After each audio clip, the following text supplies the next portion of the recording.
It's been a while since we've seen any videos from Adam Ragusea, and well, I was recommended to see this video, so let's see what it's all about.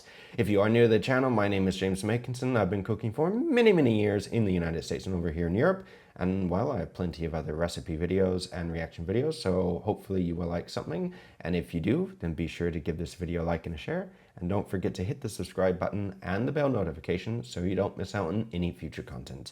Now, let's get started. Everybody knows that cooking a piece of meat is like wringing a wet sponge. Heat pushes out moisture. What is less known is that the same process, to an extent, works in reverse. Meat sucks up moisture as it cools.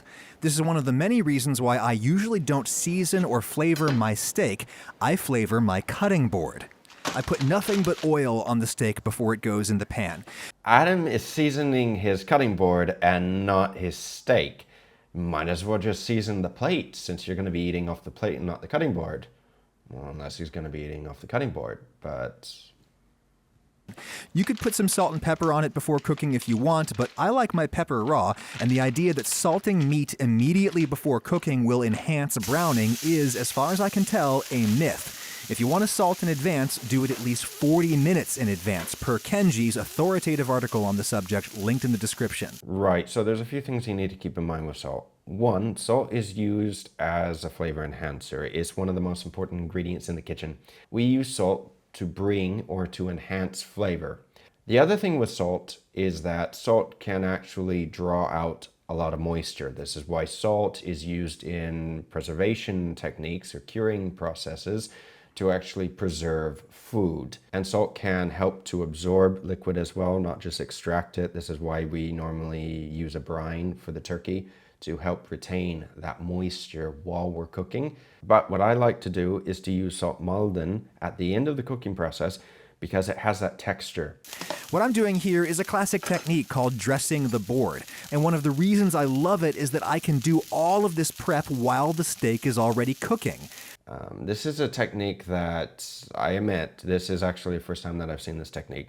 Because normally, when we're cooking any steak or anything, we add the herbs, we add the ingredients to the pan with the steak. You can do it the opposite way that he's doing it, that's fine, on the board, something that I've never seen before.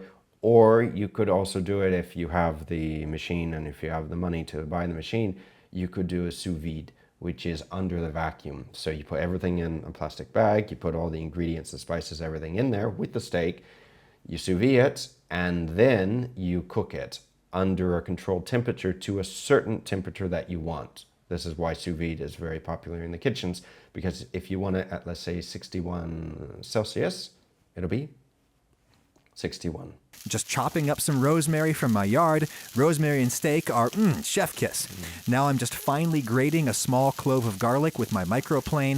This is going to be virtually raw, so be very careful with how much you use. I like garlic, and I like a little citrus on my steak. Not everybody does, just a little bit for me. I use lemon, sometimes I use lime, sometimes even grapefruit. And I like a ton of coarsely ground pepper. I like it raw because it tends to burn on the steak, and because cooking pepper takes away a lot of its pungency.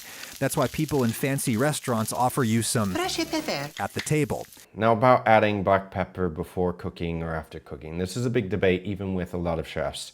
Some religiously add it before and others don't. They add it after because black pepper, if you heat it up, especially fine black pepper, if you grate it super finely, it can burn. And if you burn black pepper, it can add a bitterness to whatever you're cooking instead of adding that flavor of black pepper, which is not something, unless you want to get that, it's not something normally you want to get.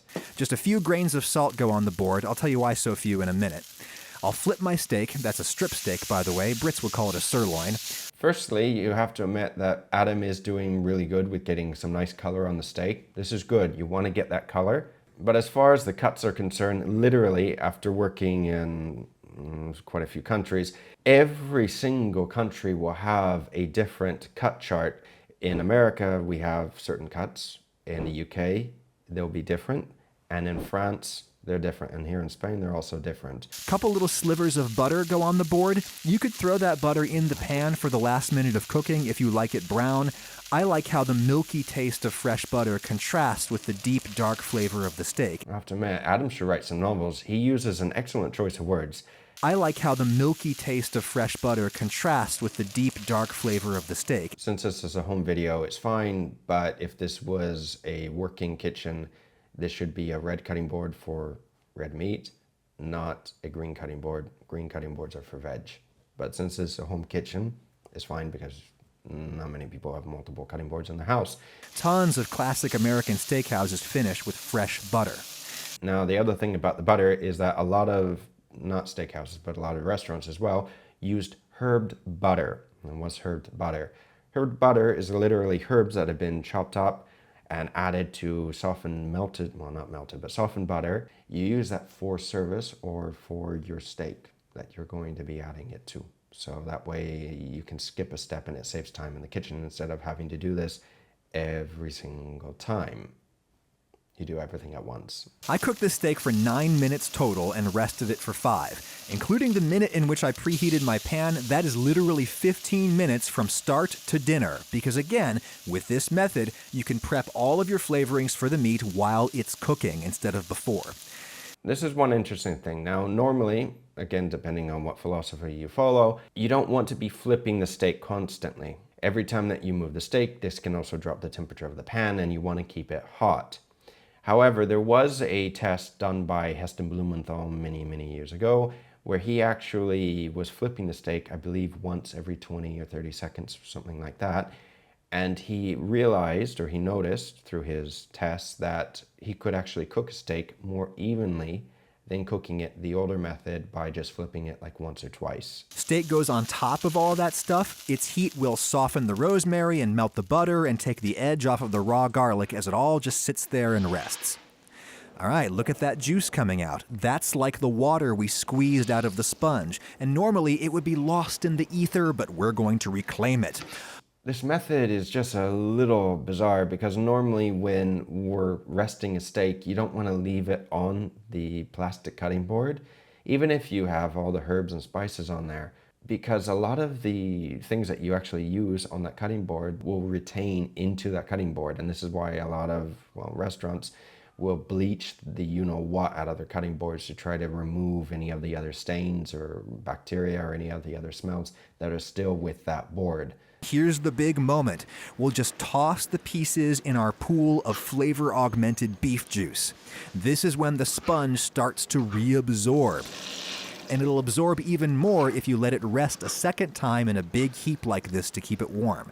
Let me know your thoughts down below, guys, but for me, this method is a little iffy.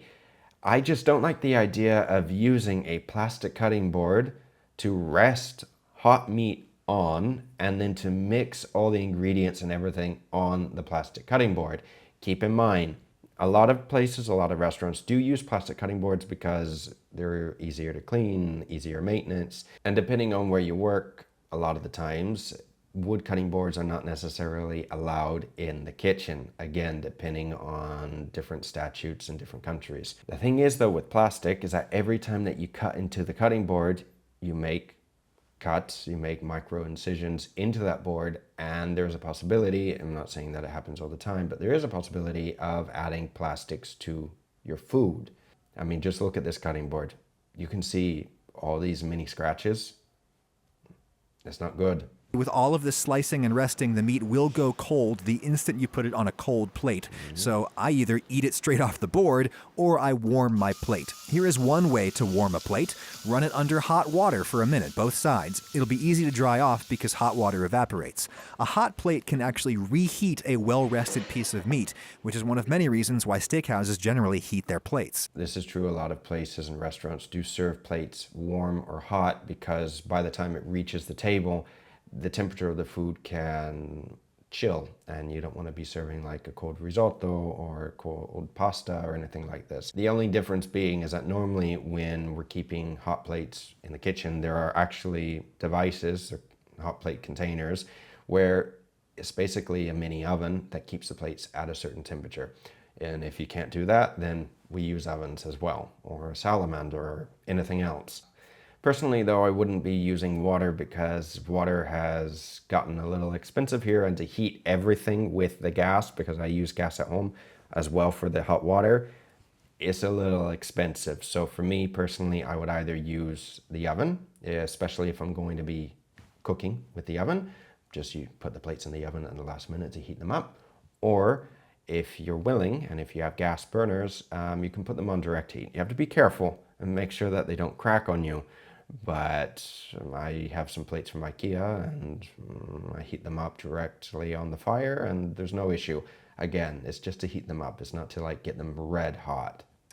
Look at how little juice is left for me to scrape off of that board. The meat has sucked in the rest. Hey, fun fact, even perfectly pink steak will look gray or brown in natural sunlight. That's why steakhouses don't have windows. I should have shot this video at night. It's been a long time since I've been to a steakhouse in the US. So I haven't been to a steakhouse for many years, but I remember in the last steakhouse that I went to that it had windows. Now, I'm sure that Adam has mentioned this before, but I'll say it here, is that normally when you cut a steak, the myoglobin, basically the red color, that's in the steak will actually convert with the oxygen and turn color. So the longer that you leave a steak in the air open, it will, after a while, basically oxidize. It doesn't mean that the steak's going to turn bad. It just, it's just the color. It's kind of like if you guys have seen the video with Jack's chili. Basically, his roast beef that he was using kind of looked like a zombie beef. It looked like it was rotten. And this is why I only put a little salt on the cutting board to get evenly distributed through the steak. I like for most of my salt to be in the form of a super coarse finishing salt. Think of it like a pretzel. You could just mix the salt into your dough before you bake the pretzel and it would be uniformly salty, but it's much more interesting and delicious to have your salt concentrated in big crunchy crystals on top. Little sparks of salt instead of blanket low-level saltiness. Okay, he is adding a little bit of salt at the end. More like salt Malden for that texture, because then you have that crunch with it. It's nice. So there is the method. If you try it, get creative. Any flavors at all can go on that cutting board, as can any tender cut of meat for that matter. Even if you add no flavoring at all, just tossing the meat in its own juices can be a great thing to do because I have to admit that was a very interesting technique by seasoning the cutting board, by actually seasoning the plastic cutting board instead of the main ingredient that you want to eat. I do have to admit that Adam did a perfect job with cooking a steak. He also got some nice color on the steak. This is also important. I do have to say though that the idea of just seasoning the cutting board and not the steak itself is to me a little bizarre. I would sous vide the steak if I really want to infuse the flavor with the steak. I'd sous vide it with all the ingredients and the spices and the herbs and everything else and finish it later on. That's fine, because then it will enhance the flavor of the steak. As far as the cutting board, I would pass on this. Technically speaking, you don't have to use a cutting board. You could add all the ingredients and herbs to a metal bowl and then allow the steak to rest on something else or even in the bowl, and then mix everything together so you don't have to use the cutting board. But in any case, let me know your thoughts. And don't forget to hit the subscribe button and the bell notification so you don't miss out on any future content. Be sure to check out this next video coming up here, and I will see you guys again very soon. Until then, take care.